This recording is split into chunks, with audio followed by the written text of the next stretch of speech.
Buenas tardes. Ahora veo menos. ¿Qué? ¿Ya terminaron algunos o qué? Dijeron, no, ya se acabó antes de tiempo, ¿no?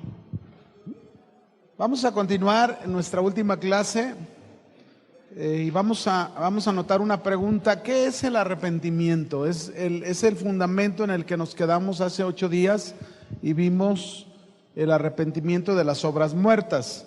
Pero ahora vamos a notar qué es el arrepentimiento. El arrepentimiento, en primer lugar, mis hermanos, es darle la espalda al pecado para volverse a Dios. Es decir, si yo me he arrepentido genuinamente, mi vida ya no mira al pecado de frente, sino mi vida mira al pecado de espaldas porque se quedó atrás. ¿Y a quién tengo enfrente ahora si me he arrepentido? ¿A quién? A Dios. Eso significa el arrepentimiento. Es un giro de 180 grados. Dejas atrás tu pecado y pones tu mirada en el Señor para comenzar una vida nueva con Dios. Otra definición de arrepentimiento es un cambio completo de la mente. Bien. Ahora fíjense bien, el arrepentimiento es un mandamiento de Dios para todo el mundo. ¿Para cuántos? Para todos. El arrepentimiento es un mandamiento para todo el mundo. Dice Hechos 17:30. Hechos capítulo 17, versículo 30. Dice, pero Dios, habiendo pasado por alto los tiempos de esta ignorancia, ahora manda a todos los hombres en todo lugar. ¿En qué lugar? En todo. ¿Qué está mandando Dios? Que se arrepientan. Ese es el mandamiento de Dios, que los hombres vengan al arrepentimiento. Este es el primer paso que un hombre debe de dar si se quiere acercar a Dios. Nadie se puede acercar a Dios si no ha abandonado su pecado. Entonces este es el primer paso. Yo quiero acercarme a Dios, tengo que arrepentirme, tengo que darle la espalda al pecado. El arrepentimiento, mis hermanos, no es opcional. Es la primera respuesta que el hombre le da a Jesús. Y nadie puede conocer la voluntad de Dios. Nadie puede conocer la voluntad de Dios si no se ha arrepentido. Ahora, fíjense bien qué pasa cuando nos arrepentimos genuinamente. Cuando usted y yo tenemos un genuino arrepentimiento, en primer lugar nos damos cuenta de nuestro pecado y lo grave de él. O sea, no solamente me doy cuenta de que fallé, de que pequé, de que ofendí a Dios, sino me doy cuenta de lo grave que es mi pecado. ¿Estás consciente de lo grave del pecado, hermano? Te pregunto. ¿Estás consciente? Y bien, imagínense, ¿verdad? A veces leemos historias como la historia de Abraham. Ahí en Génesis 22, cuando Dios le pide que le ofrezca en sacrificio a su hijo, a Isaac. ¿Se acuerdan? Ahora, si lo leemos así a simple vista, podemos pensar y decir, no, hombre, es una prueba tremenda, ¿verdad? La que Dios le está pidiendo a Abraham. Pero hay que entender el trasfondo de por qué Dios le pidió a su hijo en sacrificio. ¿Qué era lo que Dios le quería mostrar a Abraham a través de esta prueba tan fuerte? ¿Saben qué era lo que Dios le quería mostrar? Era decirle, mira, Abraham, es tan grave el pecado tuyo, de tu hijo, de tu familia, es tan grave el pecado que es necesario ofrecer a tu hijo en sacrificio. ¿Quién ofreció a su hijo en sacrificio? Dígame. ¿Quién lo hizo? Dios. Fue tan grave nuestro pecado que la única manera de librarnos de él es que Dios ofreciese a su propio hijo por nosotros. Ojalá, mis hermanos, que podamos entender esto en esta perspectiva para que cuando el pecado lo tengas enfrente, lo sepas rechazar. Y no se te haga tan fácil volver a pecar como lo hacías en otro tiempo. Es tan grave que Dios tuvo que ofrecer a su propio hijo. A través del pecado, usted y yo ofendíamos a Dios. Yo me acuerdo la primera vez, yo no sé si en tu caso te sucedió, la primera vez que yo me arrepentí cuando conocí al Señor, me vino a mi memoria todo aquello que yo había hecho en mi pasado y había ofendido a Dios. Yo no sé si a ti te pasó, pero cuando yo me arrepentí aquella primera vez que me presentaron a Jesús y que le entregué mi vida, decidí darle la espalda al pecado y volverme a Dios, Dios me hizo como una película recordar tantas cosas que la verdad, mi hermano, yo no sé si te ha pasado en tu vida, quizás puede pasar, hay momentos en que Dios, a lo mejor en una adoración, puede pasar que a través del mensaje de aquel canto, como que te conmueves y comienzas a recordar y mira, hermano, lloras. Lloras, y ¿sabes por qué lloras? Porque dices, Señor, no merezco esto que me estás dando, pero gracias. Espero poder estar a la altura que tú esperas de mí. Después de darme este gran privilegio o este favor inmerecido, imagínese, ¿verdad? Pero cuántas cosas no puede uno recordar, mi hermano, y decir, híjole, Señor, si algún día quisiera volver a recordar, es solamente para poner un ejemplo, para que la gente no lo haga, pero no para deleitarme en lo que hice en el pasado. Bien, ¿qué significan las palabras de la Biblia que nos hablan de arrepentimiento? Vamos a ver 5 palabras, 2 del hebreo, 3 del griego, que nos hablan sobre el arrepentimiento. No tengo un pizarrón aquí para anotarlas, así que se las voy a deletrear. La primera palabra hebrea es Naham, que se deletrea N-A-H-A-M.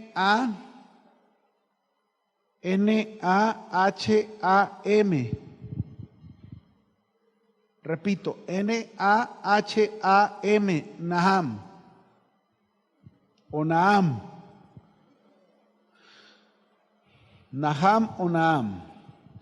¿Qué significa? Esta palabra en hebreo significa sentir pena. ¿A cuánto les pasó que cuando les hablaron de Cristo la primera vez y les predicaron de Jesús y te hablaron del Evangelio y en ese momento, por lo que tú estabas haciendo, sentiste pena? ¿Te pasó o no? Yo les veo así como que algunas. A mí no. A mí sí me pasó. Yo sentí pena por lo que estaba haciendo. Otra definición es lamentar haber hecho algo.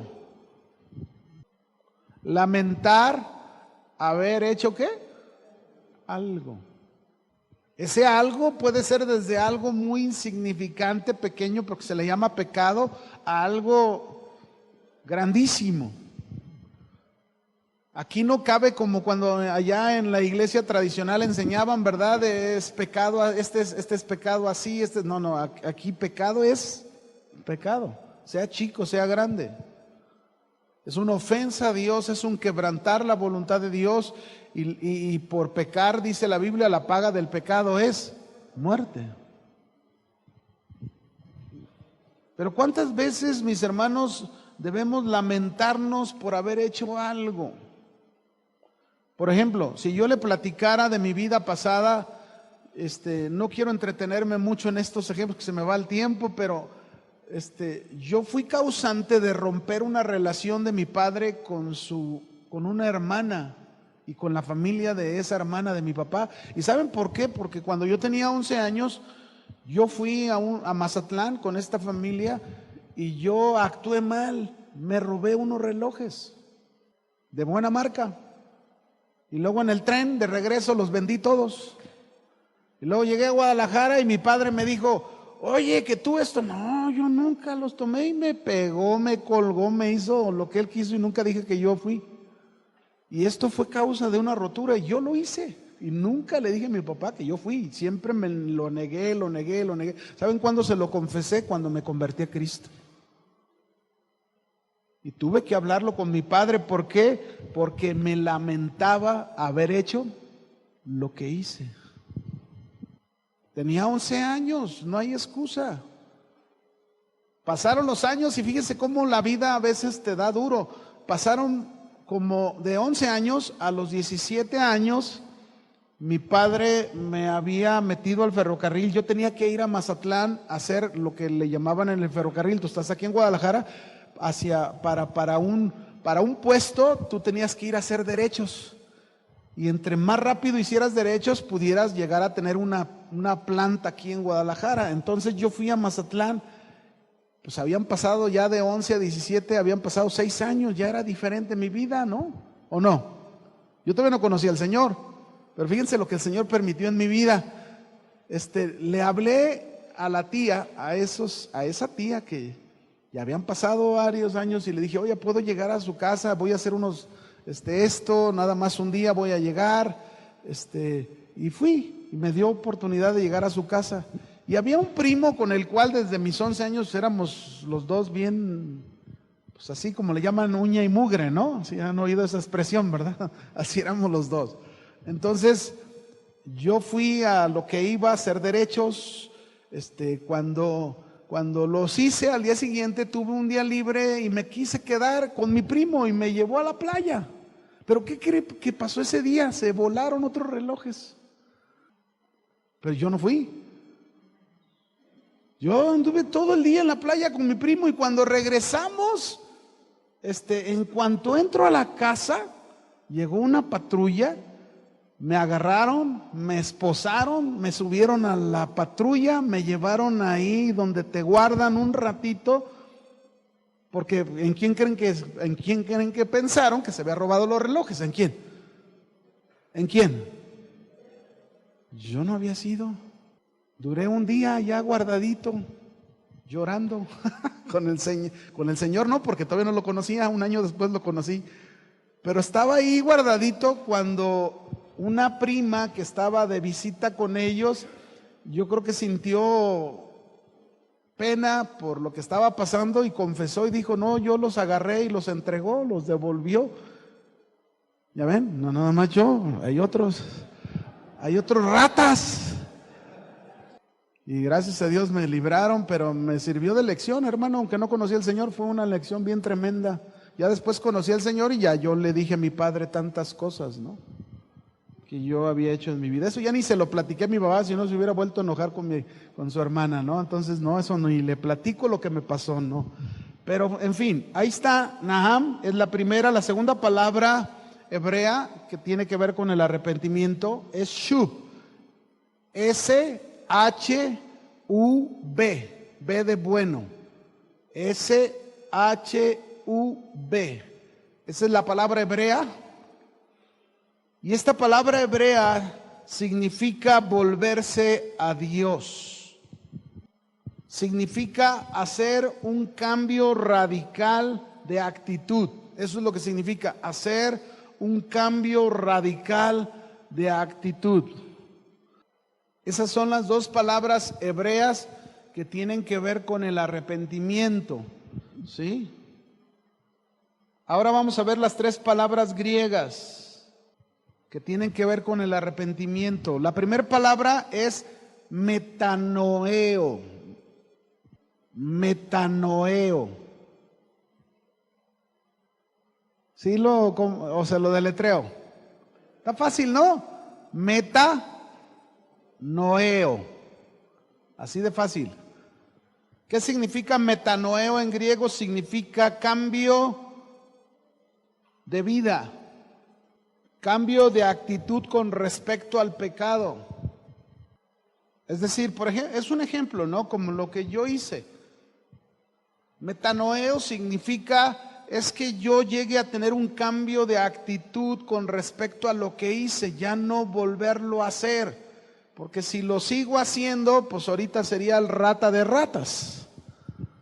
Pero gracias a Dios que ya no soy eso, ya el Señor me transformó y ya no volví a hacer eso en mi vida. Amén. Algunos se asustan, ¿el pastor Sergio? Bueno, ese es el pasado, pero estoy poniéndolo como un ejemplo de lo que es el arrepentimiento. Jamás en mi vida, y fíjense, es algo tan bonito porque, por ejemplo, yo tengo 3 hijos y a mis 3 hijos les he enseñado a ser honestos, orando a Dios que ninguno saque algo de lo que yo saqué en el pasado, ¿no? Y gracias a Dios, la verdad me ha tocado saber en la vida de mis hijos cómo han ido creciendo, ¿verdad? Desarrollándose hasta el día de hoy. El oír la gente que los ha rodeado de tan honestos, tan rectos que son mis hijos, que la verdad doy gracias a Dios por la vida de ellos, ¿no? O sea, cada uno de ellos en sus diferentes áreas, en cada uno de sus trabajos, siempre siendo honestos, como debe de ser, pero también pues está la instrucción de nosotros, ¿verdad? Ya como cristianos, el enseñarles a manejarse de esa manera. La segunda palabra, metanoia, es una palabra un poquito rara, te la voy a deletrear, es meta, así, melomai, con i latina al final, es una palabra griega, melomai. ¿Y qué significa esta palabra? Esta palabra te la doy porque esta palabra, mis hermanos, no llega al arrepentimiento. Esta palabra es una palabra que significa solamente lamentar, pesar por lo que has hecho, pero no te lleva a un cambio. Remordimiento, ese es lo que iba a decir al final. Exactamente lo mismo. Gracias. Ahí está. Es un lamentar, un pesar por lo que hiciste, pero que no te lleva a un cambio de actitud ni de vida. Es puro remordimiento. Hay un texto en la Biblia, voy a leerlo, porque alguno puede leerlo y decir, ya ves, si se arrepintió Judas. Mateo 27:3 habla precisamente de Judas. ¿Lo tienes? Mateo 27:3. ¿Lo tenemos? Dice ahí, entonces Judas, el que había entregado, viendo que era condenado, devolvió, ¿qué? Arrepentido, las 30 piezas de plata a los principales sacerdotes y a los ancianos. Alguien diría con este texto, ya ves, Judas sí se arrepintió, pero aquí la palabra que aparece aquí, arrepentido, es la palabra que te acabo de decir en griego, metamelomai, que significa en griego un pesar y un lamentar, pero que no lleva ¿a qué? A cambio. Acuérdense que Judas tan no reconoció que podía cambiar, que Dios podía perdonar lo que hizo, que fue y se suicidó, ¿verdad? Se ahorcó. Eso no es realmente arrepentimiento. Y la última palabra en griego que tiene que ver con el arrepentimiento es la palabra metanoia, así como te lo deletreo. Metanoia. Metanoia. Esa es la palabra griega. Y esta palabra griega significa cambio de conducta con respecto al pecado, con respecto al mal. Cuando Juan el Bautista, por ejemplo, en Mateo 3:8 dice, Mateo 3:8, haced pues frutos dignos de arrepentimiento. Es esta palabra metanoia. Haced pues frutos dignos de arrepentimiento. ¿Qué está diciendo? Hagan pues frutos dignos de cambio de conducta con respecto al pecado y el mal. Ese es el verdadero arrepentimiento. Amén. Ok, ahora vamos a notar esto. ¿Cuál es la experiencia del verdadero arrepentimiento? Es decir, alguien que experimenta el arrepentimiento verdaderamente en su vida, esta debe de ser su experiencia. Número 1, ¿cuál es la experiencia del verdadero arrepentimiento? 1, el auténtico arrepentimiento incluye el dolor por haber ofendido a Dios.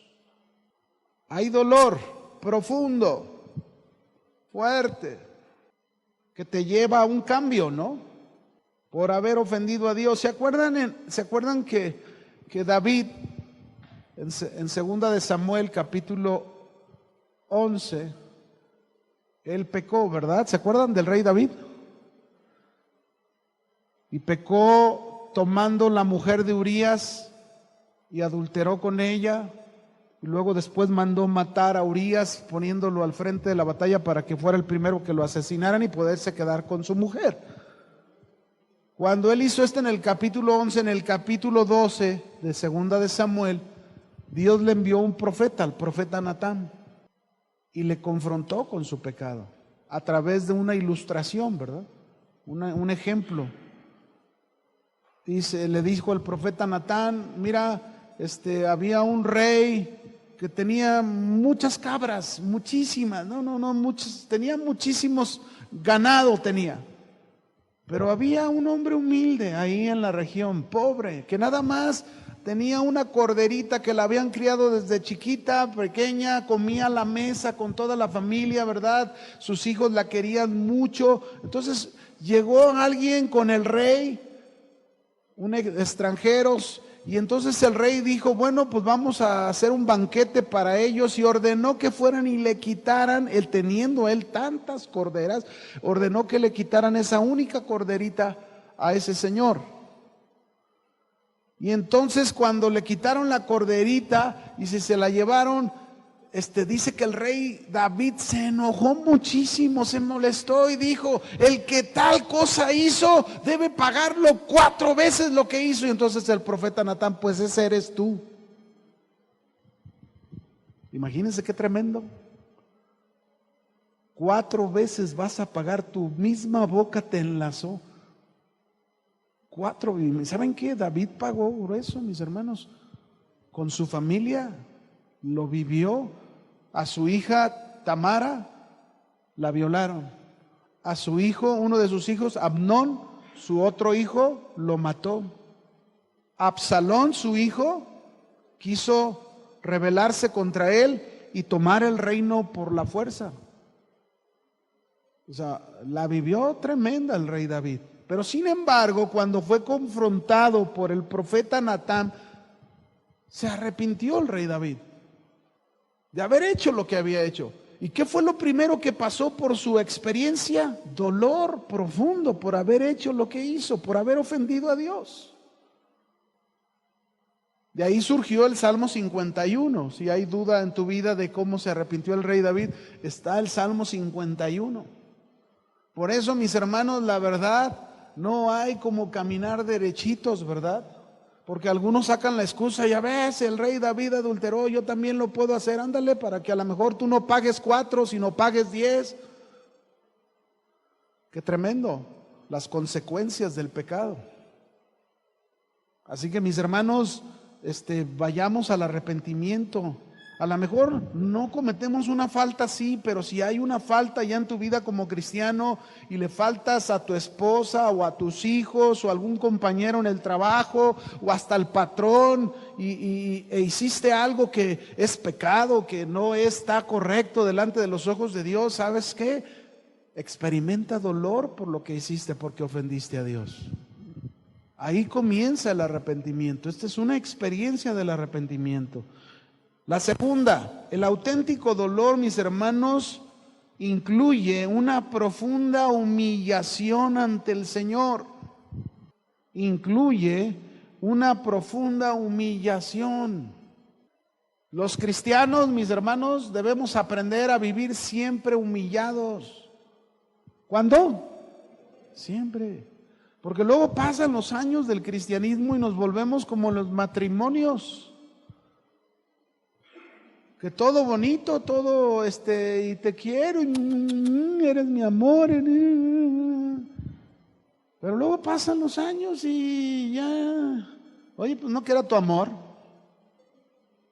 no que era tu corazón, tu bombón, y tantas cosas que le decías, ahora ya no la bajas de gorda. Y luego el otro, chango. Pues no, ¿verdad? O sea, es decir, pasa el tiempo, mis hermanos, y se va perdiendo esa gracia del amor, esa gracia que se debe de conservar en el respeto, ¿verdad? Yo nunca se me olvida, mi suegro cuando nos casamos nos repitió muchísimas veces, lo único que yo les puedo aconsejar, respétense y mantengan respeto entre los dos. Es una falta de respeto cuando ya, mis hermanos, en una fricción empezamos a usar palabras con tal, a ver quién lastima más, si ella o yo. Y qué feo, porque ahí ya se empieza a faltar el respeto. Bueno, pues esto tradúcelo con el Señor, pasa lo mismo. Exactamente lo mismo, ¿verdad? Señor, estoy bien arrepentido, me humillo, ¿verdad? La primera vez hasta lloraste, que era como un río desbordado tus lágrimas por lo que el Señor hizo en tu vida. Y Señor, no puedo seguir más con esto y me arrepiento. Y empezaste tu cristianismo, ibas bien y todo, pero pasó el tiempo y luego te acostumbraste como un cristiano ya cómodo, de tal manera que ya no te humillas. Pensaste que con aquella humillación fue suficiente.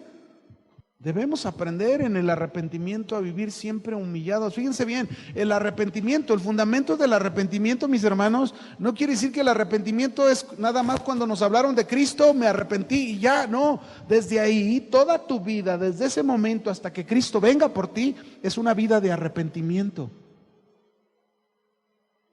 Es una vida de humillación ante el Señor. El reconocer, Señor.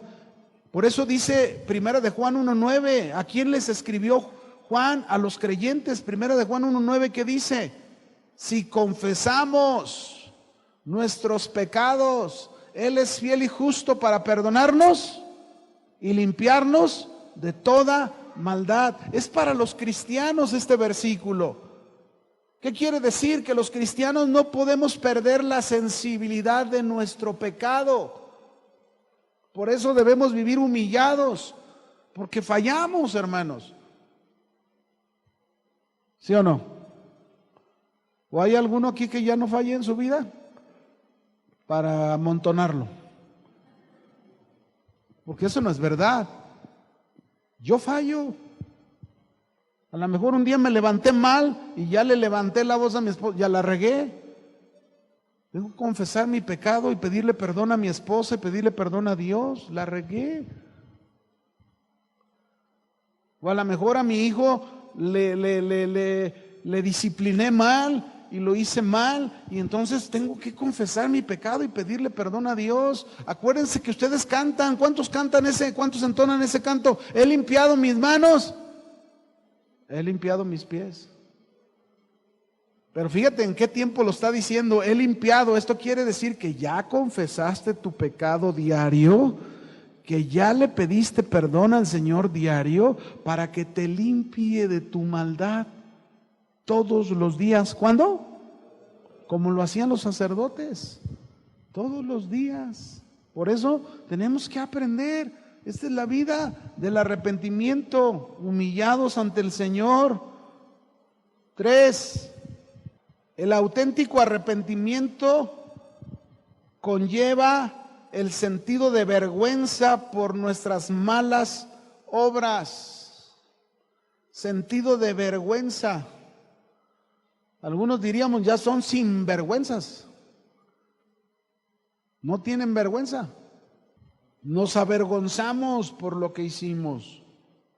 Eso es lo que Dios quiere de nosotros. Esta es la clase de arrepentimiento que Dios espera de cada uno de nosotros. Que no dejemos de tener vergüenza por lo que hicimos mal. Está bien, me equivoqué, le dice el esposo a la mujer. Está bien, me equivoqué. Y ya, está bien. No, pues eso no es tener vergüenza. Tener vergüenza es realmente decir, no, tienes razón, perdóname. Voy a procurar que la próxima vez no lo vuelva a hacer así, de esa manera. Y le pides a Dios, Señor, ayúdame. No quiero volver a hacer esto mismo que hice y que lastimo a mi familia, ¿no? O al hermano. 4.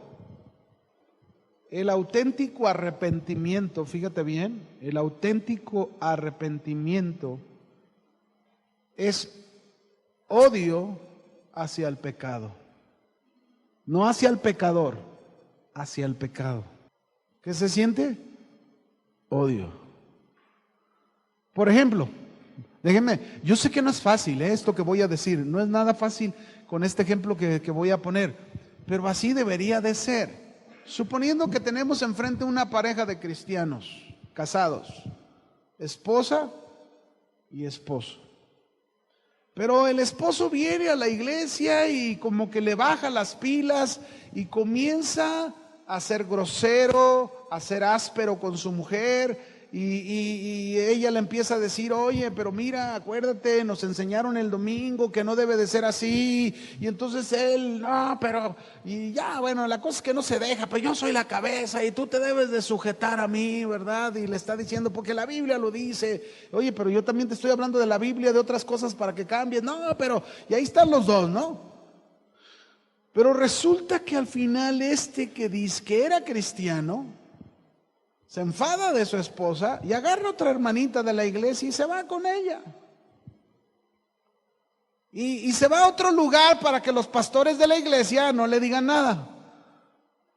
Entonces llega a la otra iglesia y en la otra iglesia dice: no, es que mi esposa sí, y me trató bien mal. Y bueno, pues va a contar de las suyas para que los otros de allá le soben la espalda y su pecado, ¿verdad? Pero bueno, acá se quedó la hermana sola con todo lo que hizo este hombre. Ella no debería de amargarse, no debería de tener odio contra el pecador, porque a veces les agarra un odio jarocho, ¿verdad? Y lo odio, no lo quiero ver, y ahí está. No. ¿Saben qué deberíamos de tener? Lástima, pesar.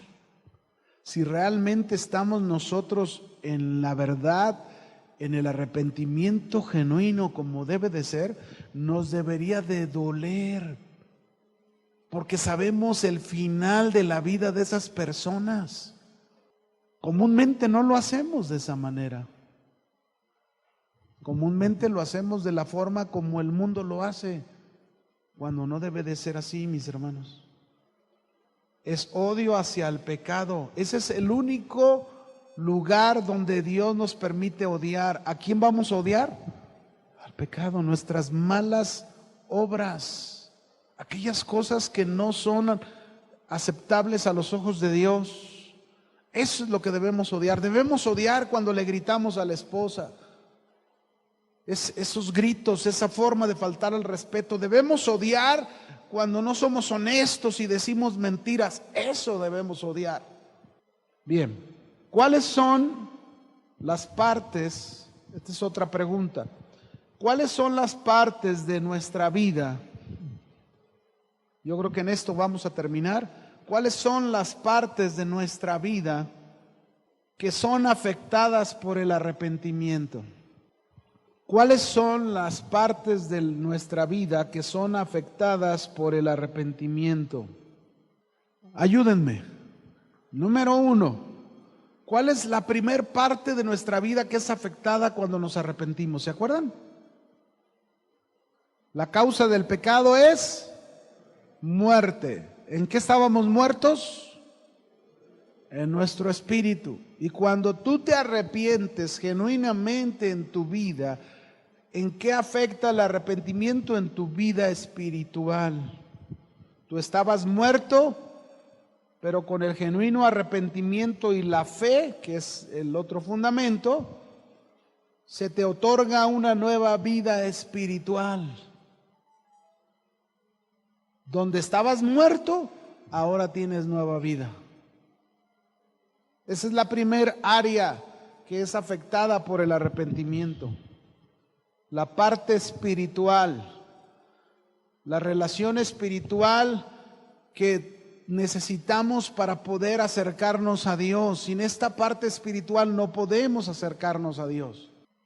Y todavía en esa parte espiritual tenemos el privilegio de que se nos llama hijos de Dios y podemos acercarnos a Dios como un hijo con un padre y decirle: Abba, Padre. En eso afecta el arrepentimiento a una persona. Cuando una persona se ha arrepentido genuinamente, su parte espiritual recobra vida y entonces puede volverse a Dios, puede tener una relación con Dios como nunca la había tenido en su vida. Como nunca, mis hermanos. Es solamente por esa causa que uno puede tener esta relación con Dios. Pero todo comienza en estas partes: arrepentimiento. Acuérdense que los fundamentos van unidos, ¿verdad? Ahorita hablamos del arrepentimiento, ya vimos de la fe, juntamos arrepentimiento con fe y podemos tener esta respuesta de una vida nueva espiritual que Jesús nos promete por arrepentirnos y confiar en Él. Otra parte, no les estoy dando mucho de esto porque ya es poco el tiempo y solamente para tener todos los datos necesarios. El arrepentimiento afecta nuestra parte emocional también. No solo la parte del espíritu, sino también la parte de las emociones. Es decir, nuestras emociones en otro tiempo estaban dominadas no por el área espiritual, estaban controladas por nuestra carne, por nuestros deseos carnales, y nos era fácil que alguien nos hacía algo, ¿cómo respondíamos? Vas a ver, me las vas a pagar. ¿Sí o no? Así éramos.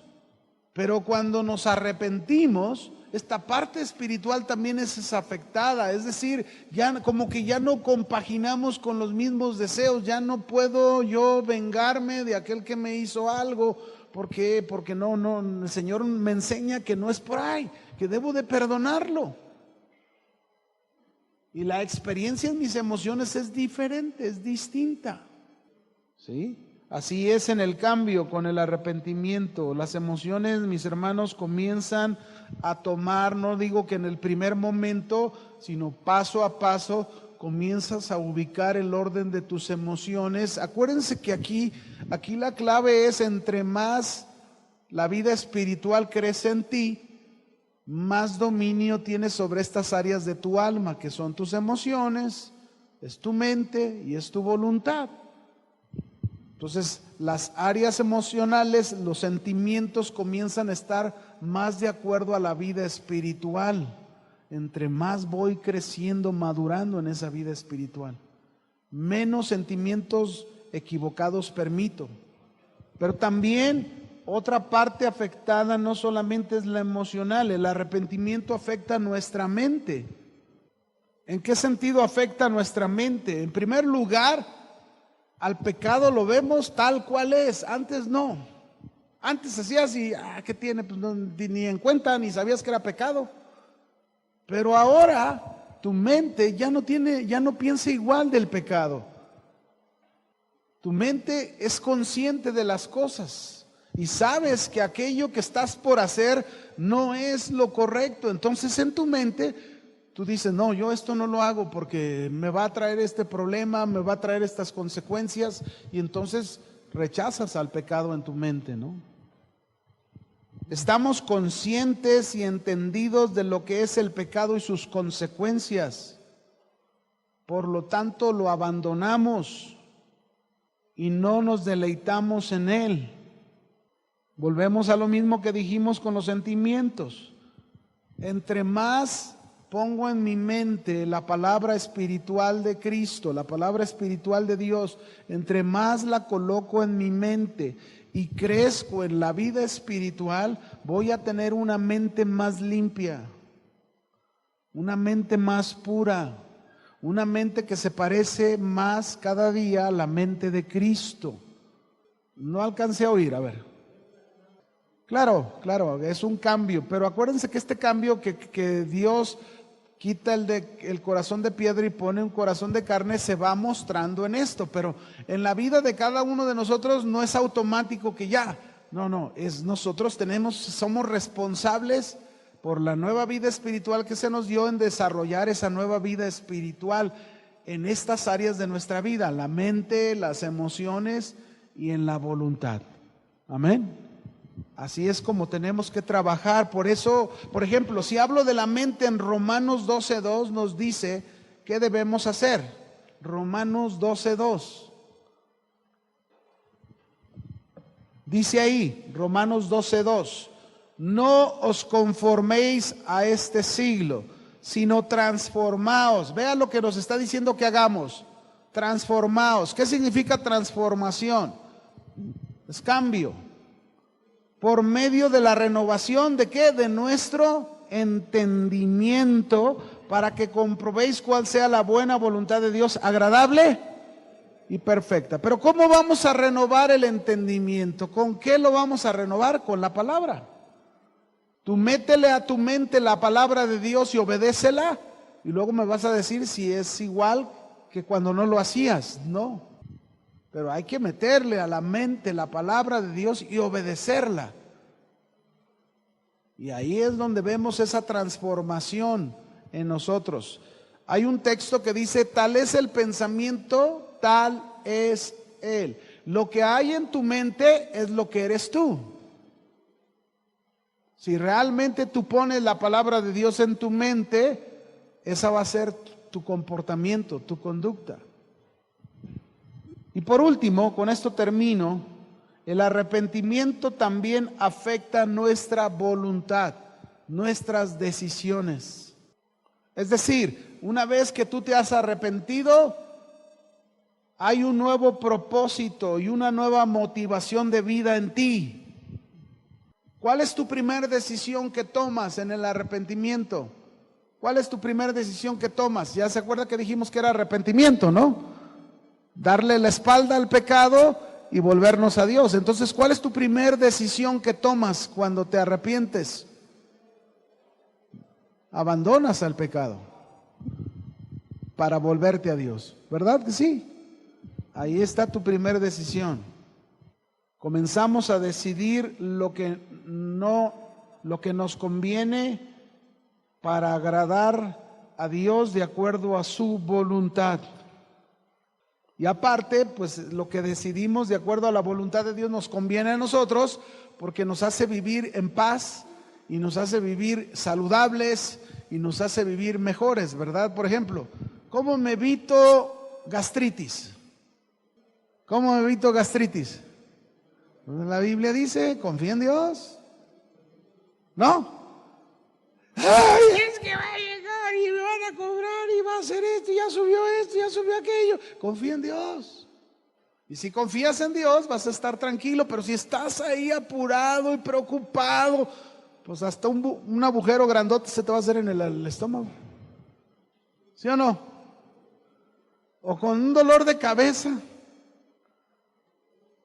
Es una tremenda migraña ahí por tantas deudas, tarjetas de crédito que compraste, adquiriste, pero ya cuando estás en el arrepentimiento dices: Señor, ya no voy a pagarlas todas y las voy a cancelar todas y voy a vivir por fe. Tú me vas a proveer todo. Vas a vivir tranquilo, en paz, sin dolor de cabeza. ¿Se fija cómo nos conviene? Pero tenemos que hacerlo como Dios dice. Amén. Muy bien. Ok, aquí nos quedamos. Terminamos esta materia aquí. Cuando empecemos en el siguiente trimestre veremos otra materia nueva.